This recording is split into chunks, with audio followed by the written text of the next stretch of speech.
I'll never forget the exact second my name wasn't called.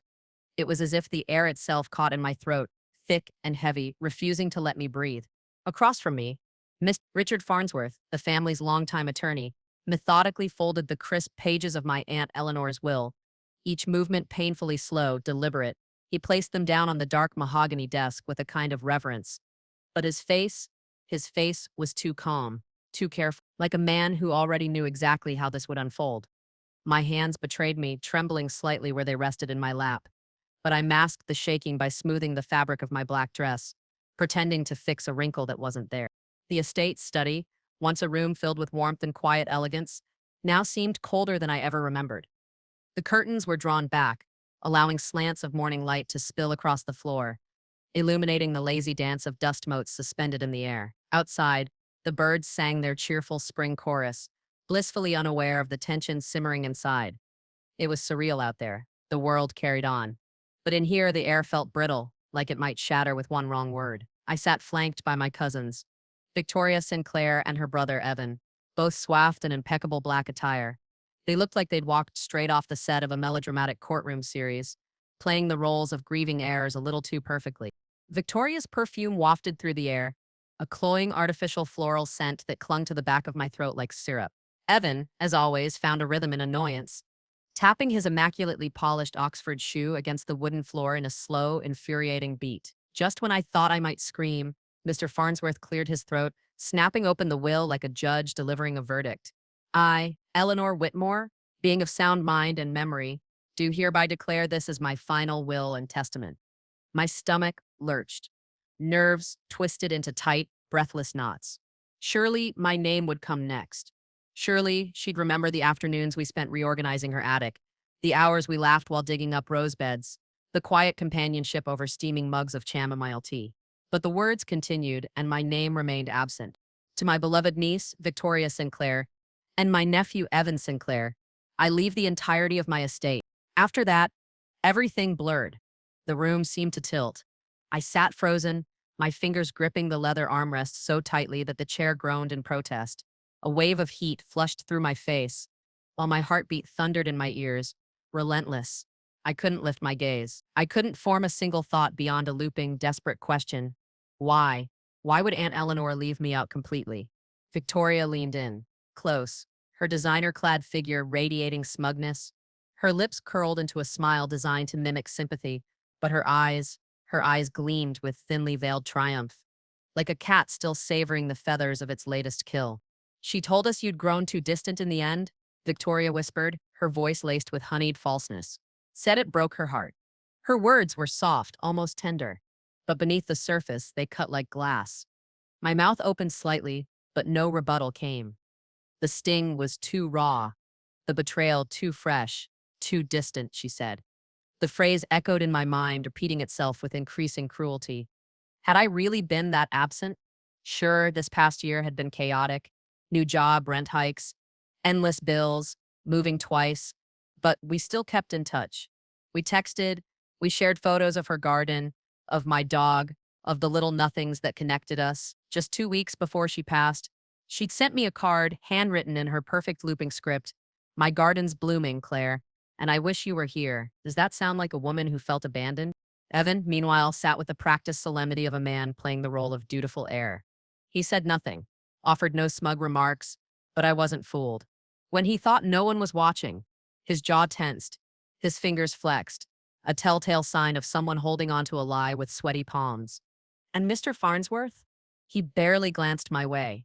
His hands were all fidget and shuffle, straightening papers that didn't need straightening, adjusting glasses that didn't need fixing. His voice, so warm in past Christmas cards and family luncheons, was now distant as he dove into the procedural details of probate, speaking only to Victoria and Evan as if I had evaporated. I stood up slowly, every muscle feeling heavier than it should. My legs wobbled beneath me, but I managed a tight, polite nod toward the lawyer. Thank you, I said, though my voice barely made it past a whisper. Victoria offered another of those tight-lipped, victory-laden smiles, the kind you give to the loser of a game they never agreed to play. As I turned toward the door, a flicker of movement caught my eye.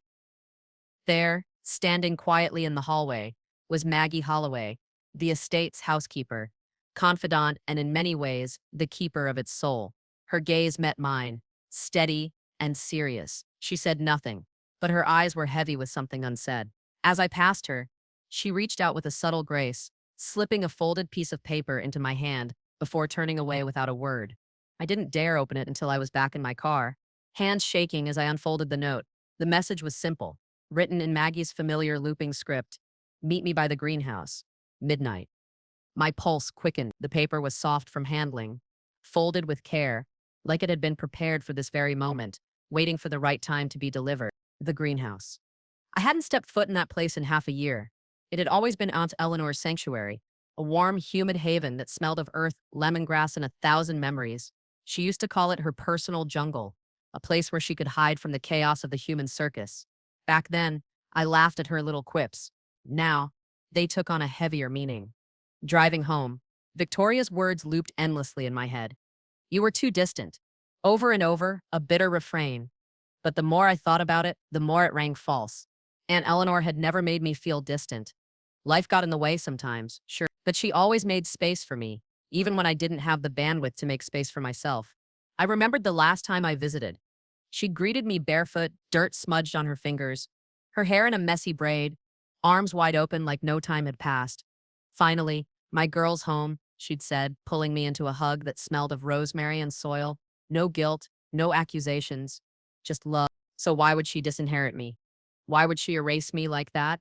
That night, beneath a sky bruised with the deep indigo of approaching midnight, I parked just beyond the iron gates of Whitmore Estate, the grand facade of the house barely visible through the tangled silhouettes of oak and ash. The air was sharp, the kind of cold that sneaks beneath your collar, nipping at your skin with the same biting edge as the doubts gnawing at my mind. With a flashlight clenched in one hand and Maggie Holloway's note crumpled in the other, I began my slow, deliberate march through the back garden. Each step on the gravel path sounded louder than it should have, a soft, persistent crunch that seemed to echo off the stone walls, ricocheting through the brittle silence of the night.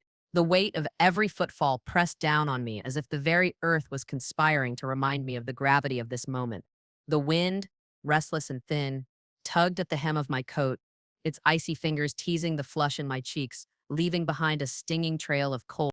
The greenhouse emerged from the darkness like a skeletal cathedral of glass and iron, its frame cloaked in ivy that clung greedily to its bones.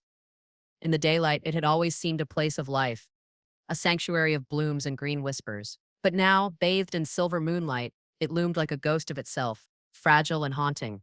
Inside, the air was warmer, thick with humidity that curled tendrils of steam against the cold panes. The scent of damp earth mingled with the familiar musk of decaying leaves and clay, a smell that hit me with the weight of memory.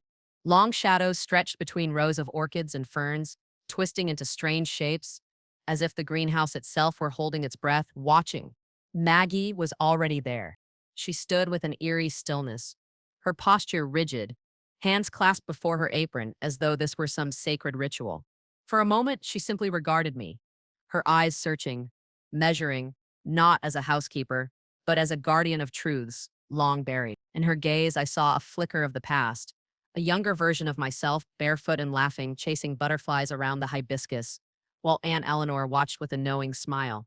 When Maggie finally spoke, her voice was low, yet edged with a quiet urgency that prickled my skin. "Your aunt never changed her will, Claire." A pause, pregnant with the weight of what wasn't yet said. Not the real one. My breath stuttered, catching somewhere between my chest and throat. The world seemed to tilt, just slightly, as those words settled into the charged air. "What?" The word escaped in a whisper, barely audible beneath the drumbeat of my pulse. "She updated it," Maggie continued, each word deliberate, as if laying down a fragile bridge of truth. "About 2 months before she passed, I was there when she signed it. A notary came to the house. Eleanor was meticulous. She didn't want to leave anything to chance. The air inside the greenhouse seemed to thicken, pressing against my lungs. The warmth, once comforting, now cloyed, suffocating. My fingers, still curled around the flashlight, trembled as my mind scrambled to make sense of the implications. "Then why?" I croaked. "Why wasn't it read today?" Maggie's hand, pale and steady, reached into the deep pocket of her coat. When she withdrew it, a small flash drive glinted in the dim light, its surface unremarkable yet suddenly imbued with the gravity of a confessional. She extended it toward me with the care one might offer a relic. And as it touched my palm, it felt inexplicably heavy, as though it carried the weight of justice itself. Because someone made sure it wouldn't be, she said softly, her words laced with an anger so contained it could cut glass. But your aunt, she suspected as much. She told me, if anything happens, give this to Claire. A sharp breath rattled through me. My fingers curled instinctively around the drive, gripping it like a lifeline. Maggie took a step closer, her eyes sharpened by a steely conviction. She trusted you, Claire. Remember that. Watch it. You'll understand. Sleep was a foreign concept that night. I sat in my apartment, the flash drive resting beside my laptop, its presence both accusing and reassuring. Hours bled into each other as I stared at it, my mind spinning with imagined horrors and hopes. Would it be a letter, a final goodbye, or was it what I dared not say aloud? The truth that could unravel everything? When, at last, I summoned the nerve, I plugged it in. No password, no encryption, just a single file, blandly named Final Will, March. The video blinked to life, and there she was. Aunt Eleanor, seated in her favorite wingback chair, the velvet worn thin at the armrests, courtesy of a mischievous tabby long gone. Though her face bore the fatigue of her illness, her gaze was unwavering, clear, alive. Her voice, when she spoke, wrapped around me like the softest of shawls. "This is Eleanor Whitmore," she began, her tone steady. "Today, I am signing an updated will. I am of sound mind, and this is being witnessed and notarized." A sob rose unbidden to my throat as the camera panned to a man in a tan blazer, leafing through documents with professional ease. "I'm Henry Caldwell, licensed notary public," he said, nodding toward the camera. "I'm here today at Miss Whitmore's request." Eleanor offered him a warm smile, so achingly familiar before turning back to face me through the screen. "To be clear," she said, "I want my entire estate property, financial assets, personal belongings, to go to my niece, Claire Bennett." Her words cracked something open within me, something I hadn't realized I'd kept sealed shut. Tears blurred my vision as she continued, her voice a balm and a blade all at once. "I love my family," she said, softer now. "But this estate, it belongs to someone who understands it, who cherishes it, who breathes life into it, and that person is Claire." I could scarcely breathe, each syllable settling into me with the weight of a vow. As the video drew to a close, I watched her signature flow across the page. The notary's stamp sealing the moment, time-stamped just 2 weeks before she died. 2 weeks before they shut me out. When the screen finally faded to black, the silence was deafening. I sat back, heart pounding so violently it echoed in my teeth. The question wasn't whether Aunt Eleanor had changed her will. That was fact, recorded and witnessed. The real question, the dangerous one, was who had seen this and chosen to bury it. With shaking hands, I retrieved the earlier letter from Mr. Farnsworth's folder, the one read at the estate meeting, dated March 1st, a week before Eleanor filmed this. The timeline was irrefutable. Someone had erased her final wishes, deliberately, cunningly, and worse, someone knew this video existed. Knew and still looked me in the eye with practiced indifference. I needed validation, someone beyond the reach of the Sinclair lies, someone who could anchor this truth in the realm of law. My fingers danced across my phone's screen, typing in the name, Henry Caldwell, certified notary, retired early 2023, Crestwood County, only a few hours away. The next morning, my voice quivered as I dialed his number, each ring a pulse of dread. But when he answered, his tone was kind, untouched by the rot of Sinclair deception. "I remember Eleanor," he said immediately. "Lovely woman, she insisted on filming the signing to protect her niece. To protect you." His pause was heavy with understanding. "That wasn't the will they read, was it?" I said nothing. The silence spoke volumes. "I'll contact the state registrar," he said, his voice laced with quiet determination. "If someone forged documents, it won't stay hidden." When the call ended, I sat there, unmoving, the truth settling over me like a heavy cloak. What I had feared was lost hadn't vanished. It had been stolen. And now, with proof in hand, I was going to reclaim it. The following morning, as my car crested the familiar hill toward the estate, the sky was a canvas of roiling gray, clouds thick and swollen with the promise of a storm. A fitting omen. I hadn't announced my arrival. There would be no warning this time. No chance for further lies. The great oak doors of the Whitmore estate yielded beneath my hand with an almost ceremonial weight, groaning softly as they swung open, as if even the house itself were reluctant to admit me. For a moment I braced for resistance, for the sudden appearance of Victoria's sharp smile or Evan's perfunctory scowl, for some last-ditch effort to bar my path. but nothing came. The house was silent. Not the gentle hush of a home at rest, but the brittle, suffocating quiet of a place where the lies have been told, the masks removed, and yet no one has dared to speak the truth aloud. The stillness clung to the walls, lingering in the spaces between breaths, and I felt it pressing in as I made my way down the marble corridor. My footsteps echoed, soft, deliberate, intrusive. The air was thick with a tension that tasted metallic on my tongue, like the moment before a storm breaks.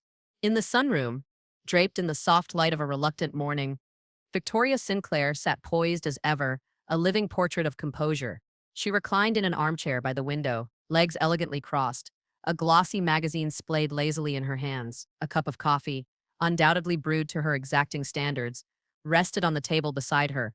Not a single auburn hair was out of place, her expression carved from marble, cold and unaffected. "Well," she said, her voice smooth but lacking the courtesy of a smile. "Back so soon?" I didn't answer immediately. The pulse in my throat thundered, but outwardly I was still a mask of serenity layered carefully over the riot within. I needed her to believe she still held the upper hand, to underestimate me for just a little while longer. From the shadowed hallway, Evan appeared, phone in hand, his attention riveted to whatever hollow distraction he'd sought to shield himself with. His eyes lifted, locking on mine, and for a heartbeat, just a sliver of a second, the mask slipped. Annoyance, or perhaps something closer to fear, flickered across his face before he tucked it away, sliding his phone into his pocket with a forced casualness that fooled no one. I stood my ground, my gaze steady as stone. "We need to talk." Victoria's brow arched, a slow, deliberate gesture of feigned curiosity. "If this is about it's about the real will," I cut in, my voice soft yet laced with iron, each word falling with the precision of a blade. "The one Aunt Eleanor signed on March 7th. The one you never mentioned." Evan's composure fractured visibly, his blink too slow, his jaw tightening with a tick of betrayal. Victoria's fingers, those perfectly manicured weapons of subtle cruelty, stiffened around her coffee cup, the porcelain teetering precariously between grace and a shatter.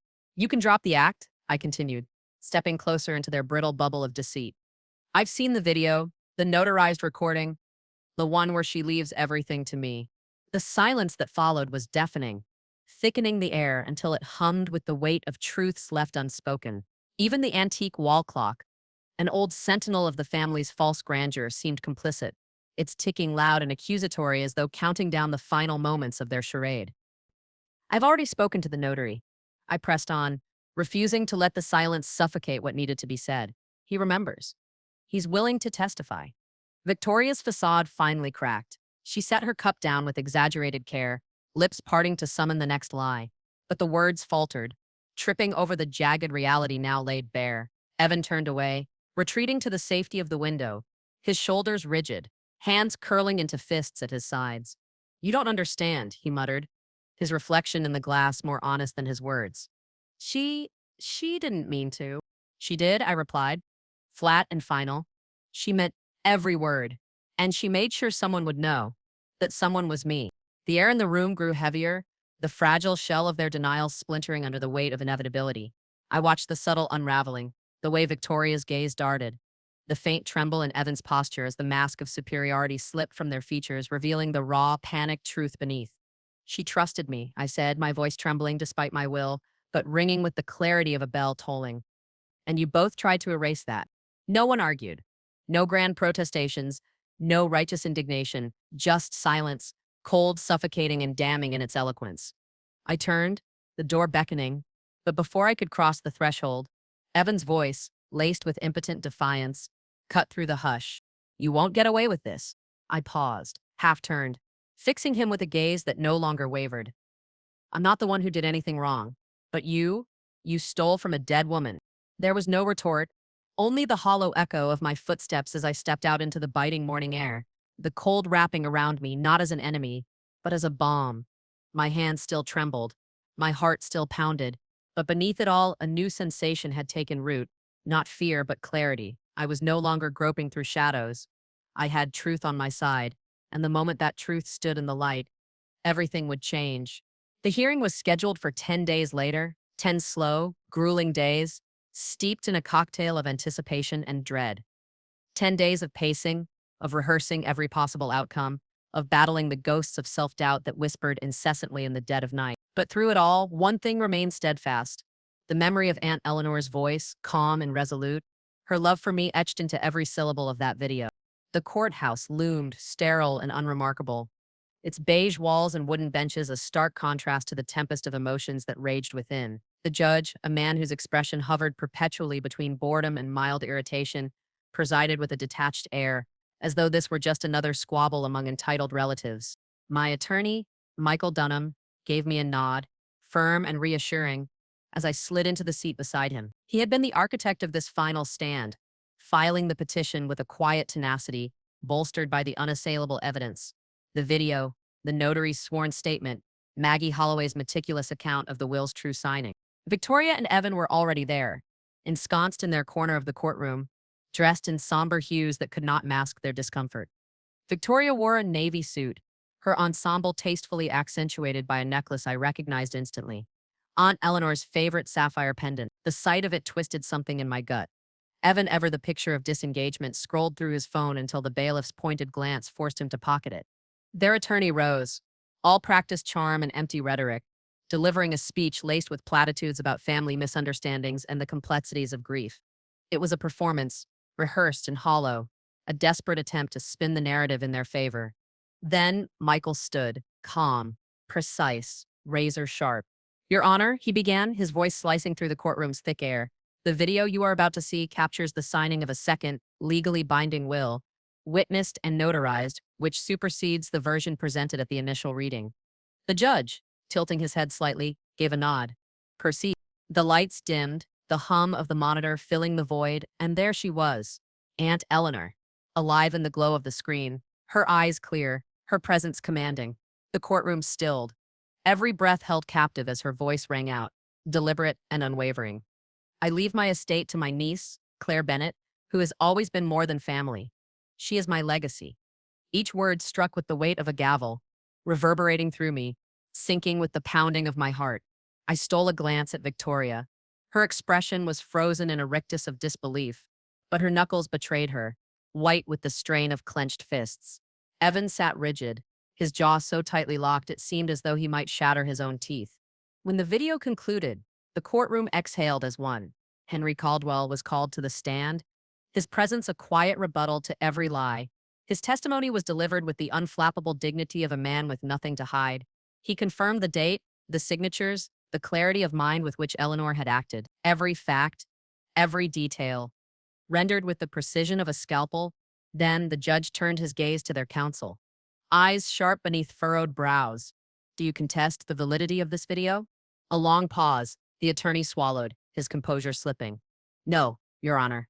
That was it. No heated outbursts, no desperate protest to salvage the unraveling lie. Just silence. A suffocating, resounding silence, punctuated only by the faint scratch of the judge's pen as he scribbled his notes, a mundane gesture that somehow carried the weight of a verdict centuries overdue. His voice was measured, dispassionate, yet final. The court will recognize the March 7th will as the final and legally binding testament of Eleanor Whitmore. Then came the sharp, decisive strike of the gavel, a single crack that echoed like thunder in the hushed courtroom, sealing the truth into the annals of law. I exhaled deep, shaky, as though I had been underwater for far too long, the air itself unfamiliar in my lungs. Across the room, Victoria rose in a swift, almost theatrical sweep, gathering her purse and pride with brittle fingers. Without a word, she swept out of the courtroom, her heels clicking a retreating rhythm of defeat. Evan trailed after her, head bowed, his silence no longer the shield of arrogance but the weight of consequence. They carried the silence now. Let them bear it. Beside me, Michael Dunham rested a reassuring hand on my shoulder. His touch was light, but it anchored me. She trusted you for a reason, he said softly. I could only nod, my throat too thick with emotion to manage words. This wasn't triumph. This wasn't about victory. It was about being heard, about Eleanor's voice, once threatened with erasure, now restored in full. When the hearing adjourned, I didn't rush back to the estate. Instead, I sat in my car, keys untouched, the engine silent. My forehead rested against the steering wheel, eyes closed as I inhaled the quiet. But this quiet was different now. Not the cold, dismissive hush that had greeted me so many times before. This quiet was heavy, but honest, like a stone finally settling into its rightful place. It had never been about property lines or trust funds or the hollow victory of legal documents. It had always been about her, about seeing her truth preserved, about refusing to let her story be rewritten by those who never truly understood her. When I returned to the estate the following day, the house welcomed me with a strange clarity. The air felt crisper, the morning light sharper as it filtered through the high windows, illuminating the dust motes that drifted lazily in its beams. Every familiar creak of the floorboards, every soft thud of my footsteps echoed with a strange comfort. This time, I noticed everything. Her favorite shawl still draped lovingly over the armchair by the window as though awaiting her return. The lingering scent of her perfume, lavender and a hint of sandalwood, softly perfumed the hallway, wrapping around me like a ghost of her embrace. On the windowsill, as predictable as sunrise, sat a lone teacup, forgotten just as she used to leave it every morning. In her study, my fingers trailed along the spines of her well-loved books, their faded covers whispering memories of long afternoons spent nestled in her lap, lulled to sleep by the cadence of her voice. And then I saw it, a small, neatly wrapped package on her desk, my name inscribed in that unmistakable hand, each letter curling with the grace of a bygone era. My heart stuttered. I picked it up with reverence, feeling the weight of it in my hands. The wrapping was simple, brown paper, tied with a modest length of twine, as if she had intended the gift to be quiet, unassuming, yet profoundly personal. Inside, nestled like a treasure, was one of her old journals. The leather cover was worn, edges softened by time and countless readings. I opened it slowly, heart pounding not with fear, but with the bittersweet ache of impending connection. On the first page, in her familiar looping script, she had written, "For the daughter I chose. If you're reading this, it means you kept your promise, even when it wasn't easy. Thank you for loving me exactly as I was." The words struck deep, bypassing the defenses I'd so carefully constructed. The tears came freely then, hot and relentless, blurring the ink as they fell, each drop a testament to the battle that had brought me here.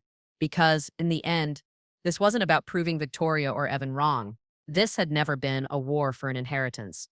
This was about Eleanor, about protecting the truth of who she was and who we had been to each other, about making sure her story wasn't rewritten by those who had only ever seen her as a means to an end. In the weeks that followed, I stayed at the estate, not as a conqueror claiming spoils, but as a caretaker mending something sacred. Room by room, memory by memory, I began to piece together the fragments of her life, the life she had shared with me in glances and rituals and quiet moments of unspoken understanding. Maggie Holloway was there, her presence a constant, steadying force. She never said, "I told you so." She didn't need to. The small, knowing smile she offered as we worked side by side was enough. Together, we revived Eleanor's beloved garden, pruning back the wild tangle of rose bushes we had once planted on a sun-drenched summer when I was 12. It was there, among the thorns and blooms, that I realized this house was no longer just an estate. It was Eleanor herself. It was the echo of Sunday dinners filled with laughter, the scent of lavender soap in the guest bathroom, the scribbled notes she used to leave tucked inside my books. It was the memory of cool compresses on fevered foreheads, and the comforting murmur of her voice over steaming cups of tea. 1,000 tiny kindnesses, each one woven into the very bones of this place. No legal document could measure their worth, but I could protect them, and protect them. I, looking back now, there's a lesson etched into the marrow of this experience, one I will never unlearn. When people lie, they do so with the expectation of your silence. They count on your doubt, your exhaustion, your willingness to walk away. But when someone loves you the way Eleanor loved me, they leave you breadcrumbs of truth. Sometimes it's a flash drive hidden in a coat pocket. Sometimes it's a journal inscribed with a simple, devastating declaration. And sometimes it's in the way the roses bloom year after year, stubborn and beautiful, whether anyone notices or not. So yes, that's my story. It still feels surreal, even now, to think how close I came to believing I didn't matter, to walking away without knowing how deeply, how fiercely I was seen. If there's one thing I know now, it's this: silence does not mean absence. And love, real love, always leaves traces. You just have to trust yourself enough to follow them. If this story resonates with you, if you've ever felt overlooked, underestimated, or fought to have your truth heard, I'd love to hear your story. Drop a comment. I read every single one because your voice matters here. And if this made you think of someone you miss, someone you fought for, share it with them. A simple like helps more people find stories like this. Stories that remind us that truth and love refuse to stay buried. And if you want more stories like this, real ones, raw ones that linger long after the video ends, make sure to subscribe. This is only the beginning. Thank you for listening. Thank you for being here.